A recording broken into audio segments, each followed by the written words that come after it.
Баршаңызға сәлем. Бүгін сіздерге гүл манты немесе гүл ханым деп аталатын тағамның рецептімен бөлісетін боламын. Бұл тағамды мен ұсынған рецептпен жасап көруге кеңес беремін. Дәмі өте керемет, дәмді болып шығатынына кепілдік беремін. Ең алдымен қазақ тілді YouTube каналымның дамуына өз үлестеріңізді қосып, YouTube каналыма тіркеле кетіңіздер. Рецепттің описание бөліміне толықтай жазып кетемін. Ең алдымен гүл мантының қамырын елейміз. Ол үшін салқын суымызға ас тұзын қосып, тұз ерігенше қасықтың көмегімен жақсылап араластырып аламыз. Тұз қосылған суымызды ұнның үстіне жартыдан көп бөлігін құйып, қалған бөлігіне бір жұмыртқаны жағып, қасықтың көмегімен жұмыртқамыз суға араласқанша жақсылап араластырып аламыз. Жұмыртқаның сары уызы мен ақ уызы толықтай суға біріккенше қасықтың көмегімен араластырамыз. Одан кейін қолымыздың көмегімен жақсылап орташа тығыздықта қамыр елейтін боламыз. Қамырымыз еленіп бітуге жақын қалған кезде бір ас қасық сұйық майды қамырдың сыртына жағып, тағы да 1-2 минут көлемінде қамыр елейміз. Сұйық май қамырдың жұмсақ болуына және де артылған ұндардың осы қамырға бірігуіне жақсы көмектеседі. Мінекей, біздің қамырымыз дайын болды. Ендігі кезекте қамырдың бетін табамызбен жауып, немесе пакетке орап, 20 минут көлемінде демалдырып қоямыз. Одан кейін дәл осылай 3 бөлікке бөліп, қолымыздың көмегімен зола жасайтын боламыз. Неліктен мен қайтадан елеп жатырмын? Себебі біздің қамырымыздың бір келкі болып жайылуына осылай қайтарма золамыз жақсы көмектеседі. Достар, менің YouTube каналымда түрлі тағамдар мен тәттілердің, одан бөлек фастфудтың рецепттері бар. Міндетті түрде YouTube каналыма тіркелуді ұмытпаңыз. Алдағы уақытта көптеген рецепттер шығады. Қамырымыз демалып жатқан кезде салмасын дайындаймыз, яғни начинканы. Ең алдымен пиязымыздың сыртын ашып, жұқалап турап, ортасын 1-2 бөлікпен бөліп, одан кейін барлығын бір табаққа тартылған етімізді, пиязымызды, перецімізді, яғни черный перец, қара бұрыш дейді ғой, сол, сұйық май, ас тұзы, қытай тұзы, қызыл паприкамызды қосып, барлығын қолымыздың көмегімен жақсылап араластырып аламыз. Өздеріңіз көргендей, тағы да осылай біздің начинканы, яғни салмасын араластырып жатырмын. Сіздерге түсінікті болуы үшін. Салмаға сұйық май қостым, бірақ оны айтуды ұмытып кеттім.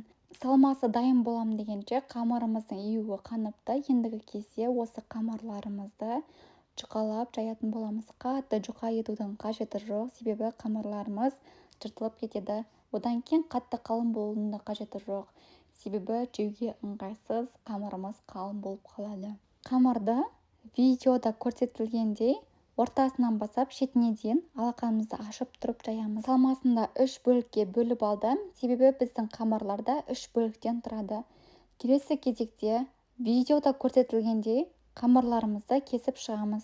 Келесі кезекте арасына салмаларымызды алып, қамырды дәл видеода көрсетілгендей бүгіп шығамыз. Достар, айта кетейін, менің YouTube каналымда тек қана ас мәзірлері ғана емес, одан бөлек Pinduoduo курсының OOTD сабақтары түсіндірілген. Қарап атсаңыздар болады. Гүл ханымның рецепті кәдімгі мантының рецепті сияқты, бірақ бұның түріне қарап гүл манты, гүл ханым деген нәзік, әдемі есім қойылған. Қамырларымызды бүгіп жатырған кезде алдын ала мантаварканың табасына суымызды құйып қайнатамыз. Қайнаймын дегенше бізде манталарымызды бүгіп шығатын боламыз. Уақыттарыңызды үнемдейсіздер, су қашан қайнайды деп күтпейсіздер. Сондықтан да осы гүл ханымды бүгіп жатқан кезде ақ мантаваркаға суымызды құйып қоямыз. Ендігі кезекте мантаваркамызды жақсылап майлап, гүл ханымдарды орналастырып шығамыз. Гүл ханымды орналастырып болғаннан кейін щетканың көмегімен осылай сұйық майларымызды жағып шығамыз. Сонда біздің гүл ханым піскен кезде жұп-жұмсақ болып шығады. Сосын қайнап тұрған мантаварканың табасына осы гүл мантыларымызды орналастырып 50 минут көлемінде парға қоямыз. Ендігі кезекте подливкасы, яғни тұздығын дайындаймыз. Тұздығына бізге пияз, яғни жуа, чесноктың жасыл шөбі, қызанақ, жасыл және де қызыл болгар бұрыштары қажет болады. Барлығын дәл видеода көрсетілгендей турап шығамыз. Негізінде тұздығы маңызды емес, жасасаңыздар да, жасамасаңыздар да өз еріктеріңізде. Орнына айран немесе майонез, кетчуп жағып жесеңіздер де дәмді болады. Келесі кезекте алдын ала табамызды, яғни сковородкамызды қыздырып, үстіне сұйық майымызды құйып, сұйық май қызбай тұрып, көкөністерімізді бірінің үстінен бірін салып орналастырып шығамыз. Қалауларыңыз бойынша дәміне қарай дәмдеуіштер қоссаңыздар да болады. Мен ас тұзын және де қызыл паприканы қостым. Паприка не үшін десеңіздер, тұздығымыздың қызарып, әдемі түс беруі үшін. Қоспалардың барлығын қосып болғаннан кейін қасықтың көмегімен жақсылап араластырып, оттығымызды қатты қойып қуырып аламыз. Оттығымыз қатты болғандықтан кішкене көкөністеріміздің суы шығады. Оның үстіне бір кесе су құйып, бір қайнатып алып, одан кейін астын пәсетіп қоямыз. Пісіп-піспегендігін пияздан көреміз. Пиязымыз қатты болса, демек піспеген деген сөз. Егер де пияз жұмсақ болса, уже пісті деген сөз, сондықтан да газымызды өшіріп қоямыз. Мінекей біздің гүл-манты, гүл-ханымыз дайын болды. Неліктен мен гүл-манты, гүл-ханым деп жатырмын? Себебі әр жерде әр қалай айтылады. Негізінде гүл-манты болсын, гүл-ханым болсын, екеуі де бір тағам. Достар, дәл мен ұсынған осы рецептпен гүл-мантыны жасап шығыңыздар. Дәмі өте ерекше, күшті болып шығады.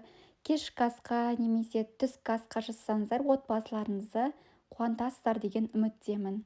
Бізге аз болсын, видеоны лайк басып, өз пікірлеріңізді комментарий бөліміне жаза кетіңіздер. Сіздер қалай айтасыздар бұл тағамның атауын, қандай құпиялармен бөлісесіздер, барлығын комментарий бөліміне қалдыра кетіңіздер. Сіздердің ой пікірлеріңіз мен үшін маңызды. Достар, менің инстаграм парақшама да тіркеле кетіңіздер. Инстаграм парақшам Истаева Улбыбек.